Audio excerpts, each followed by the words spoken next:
en el sentido de que el día del Señor está cerca. Hace años leí de un hombre que siempre había querido comprar un barómetro y por fin pudo comprarlo.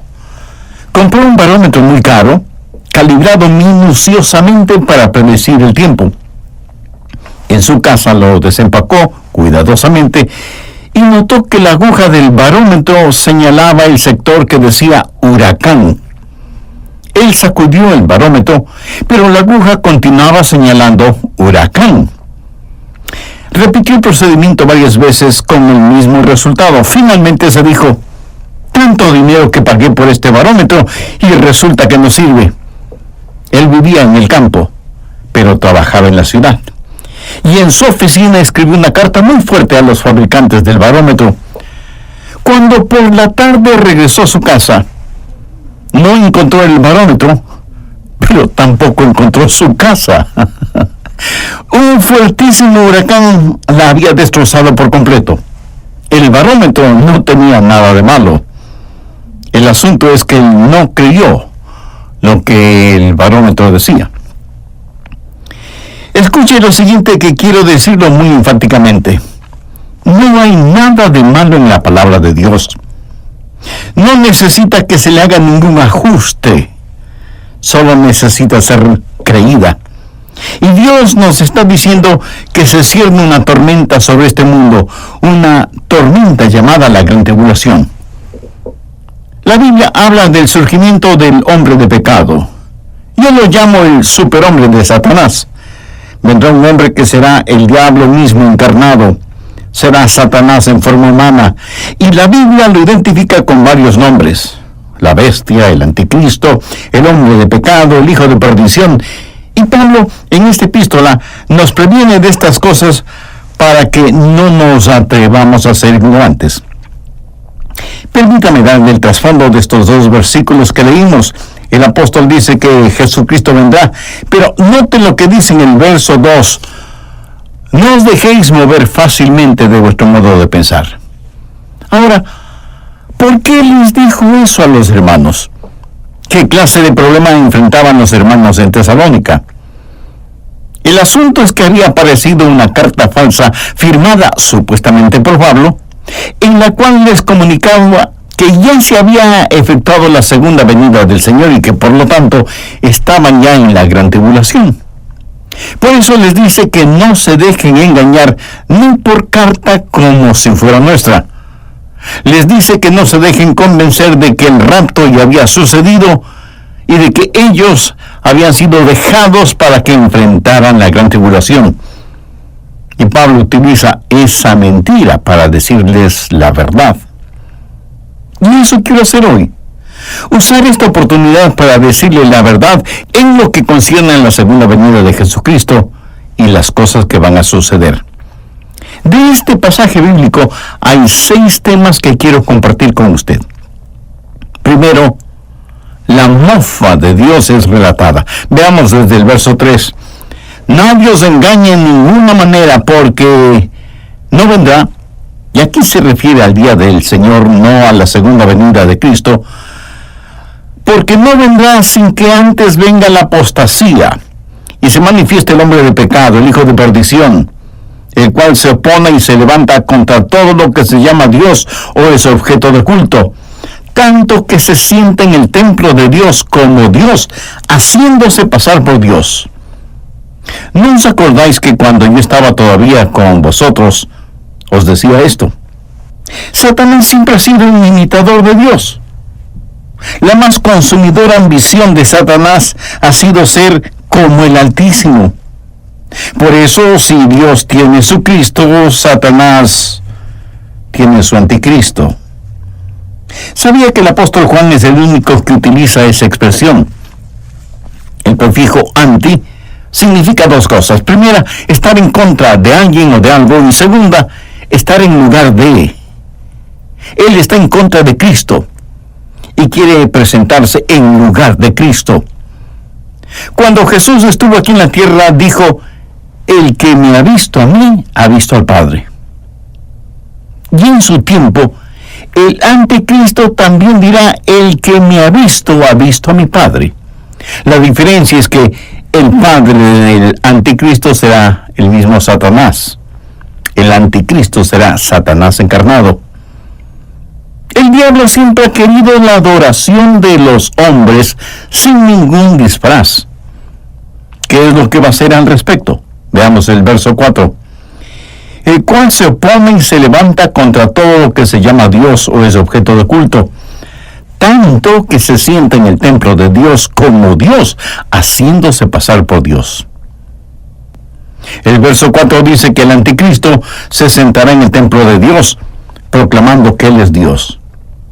Y alguien le preguntará, pastor, ¿puede Él hacer eso?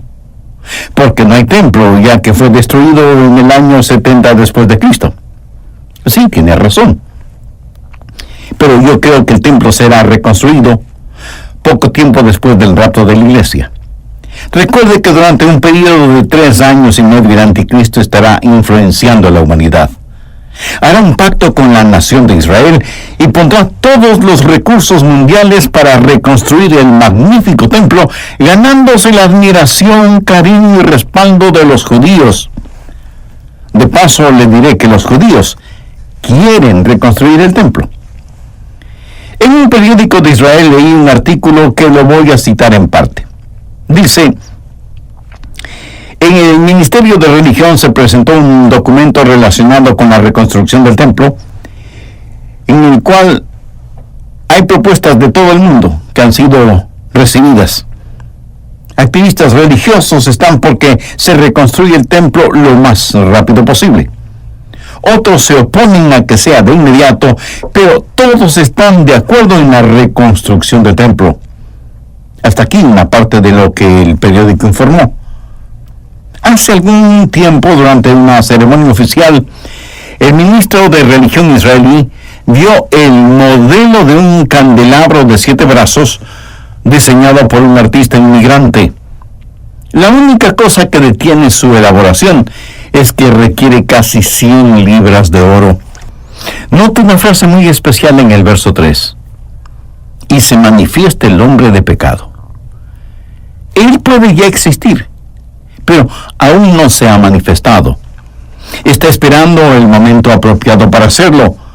Y la mayor burla o mofa hacia Dios será cuando el hombre de pecado se siente en el templo de Dios, haciéndose pasar por Dios.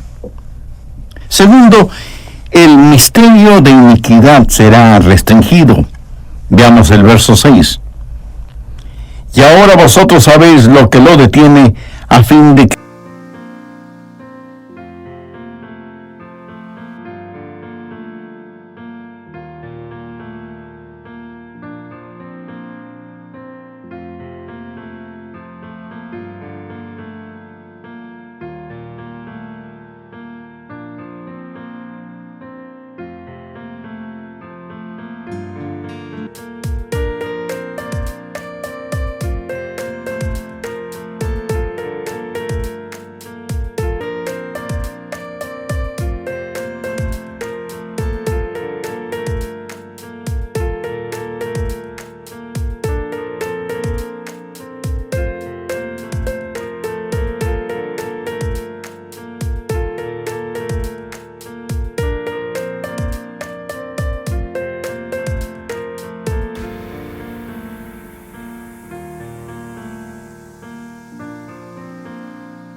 al anticristo.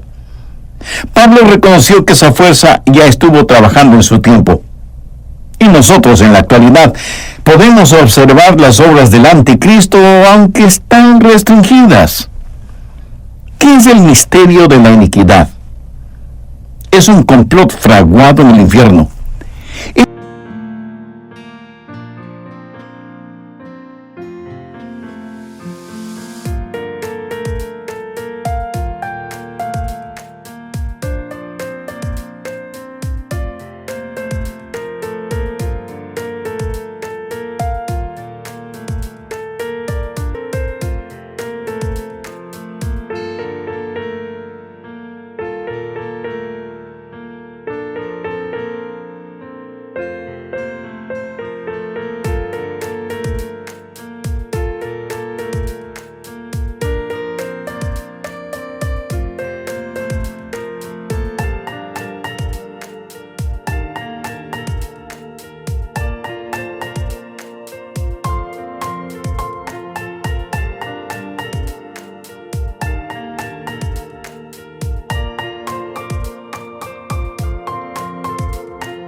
Diabólica contra toda la raza humana, organizada por el invisible mundo espiritual que se rebeló contra Dios.